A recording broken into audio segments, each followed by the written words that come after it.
Hello, everyone. This week's discussion question is, why is it important for sponsors to pre-screen refugees? Okay, thanks for sharing, everyone.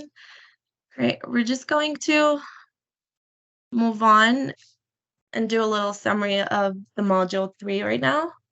So in Module 3, you guys learned about the eligibility criteria. So a person is considered eligible for private sponsorship if that person has a sponsoring group in Canada and it is outside of their home country. They are not located in Canada and is unable or is unwilling to return to their country of origin. Cannot locally integrate in that country of origin. So remember, this is one of the 3 durable solutions that are considered by the UNHCR in the situations of long-term displacement, and they fit in the definition of Convention Refugee Abroad class or country of asylum class. So another requirement is that the person you're sponsoring must be able to establish in Canada within a reasonable period of time. So however, those who are vulnerable or in urgent need of protection, they're exempt from this assessment. The eligibility criteria to use when evaluating cases where the refugees are unable to access the UNHCR and secure recognition falls under the Convention Refugee Abroad class or the country of asylum class. So the Convention Refugee Abroad class, it is based on the 1951 Refugee Convention definition relating to the status of a refugee. So in 1967, a protocol to the 1951 Refugee Convention was adapted to expand protection to refugees without any limitation of date and geographic locations. So individuals who are personally targeted for violence based on their race, religion, nationality fit into the category of Convention Refugee Abroad class. So one way to remember this is that persecutors have a bullet with the refugee's name on it. So it's personally targeted. And then the country of asylum class is basically those who are seriously and personally affected by civil war or armed conflict or suffered massive violations of human rights. So this is basically those who are facing generalized violence. So for example, those who are affected by civil war or massive human rights violations, they're not like specifically targeted because of their race or belief. So it's not personal. Those people fit in the definition of country of asylum class refugee. So the term seriously affected means that you have been denied basic human rights over a period of time. So that could be either right to life, freedom from torture, freedom of thought, freedom of conscience, and religion.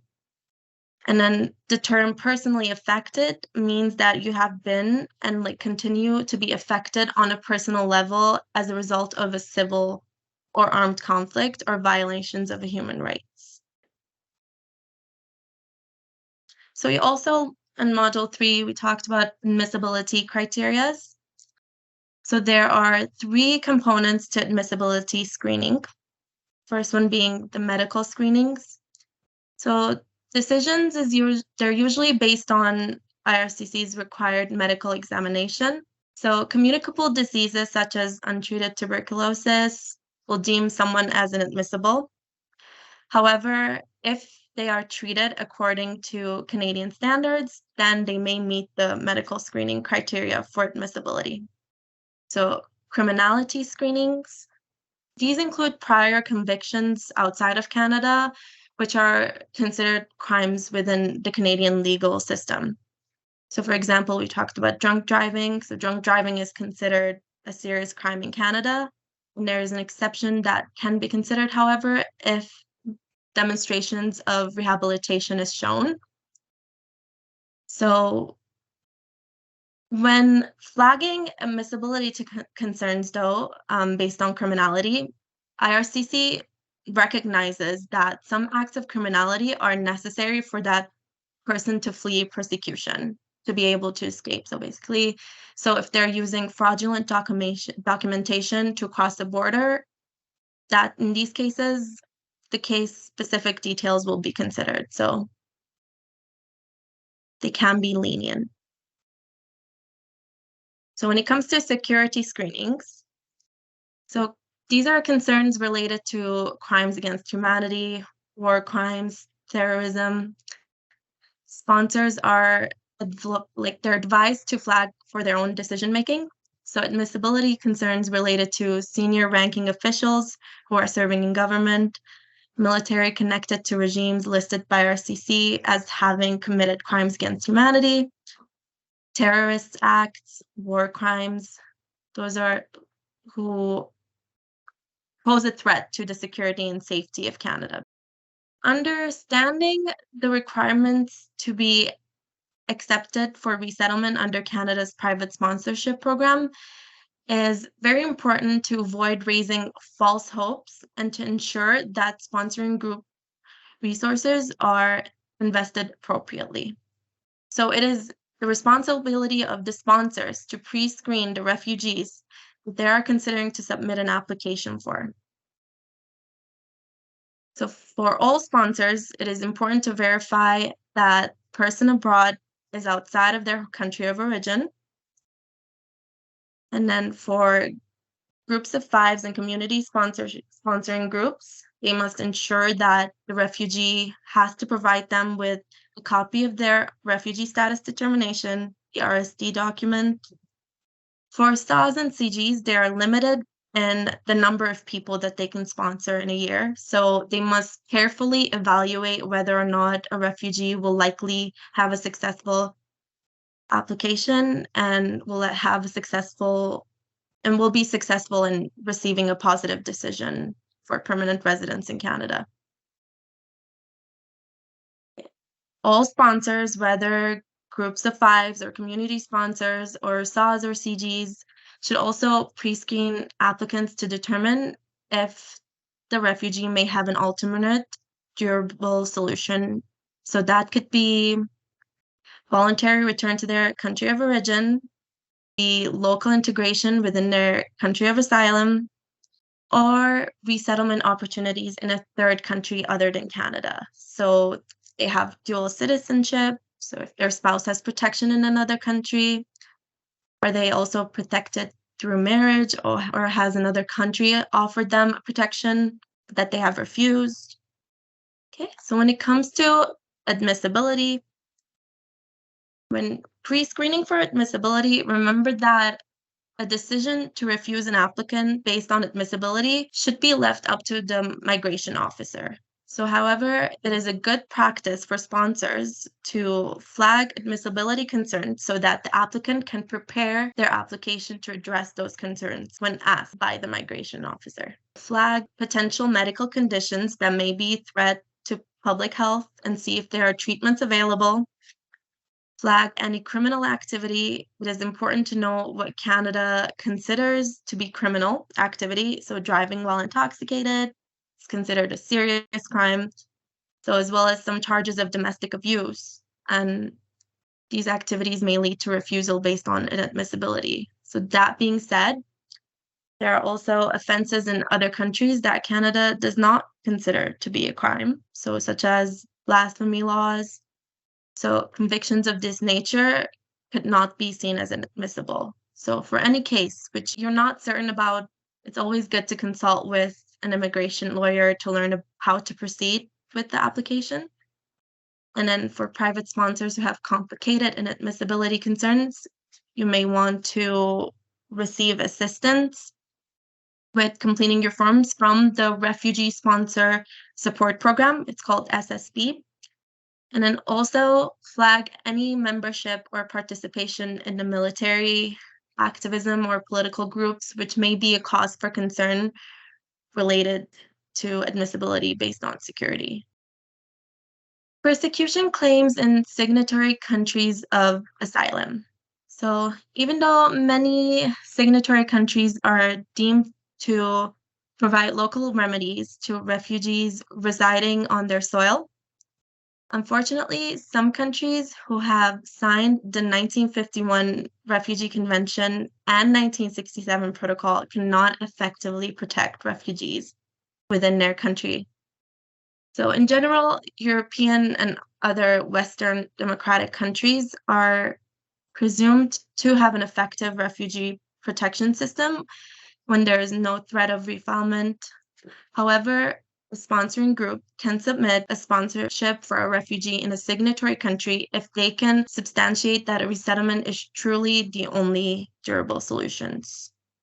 But for Canadian Visa Office to consider an application of a refugee residing in these countries, the applicant must provide proof of rejection verdict that cannot be appealed and include the detailed decision of the local immigration authorities denying asylum in that country.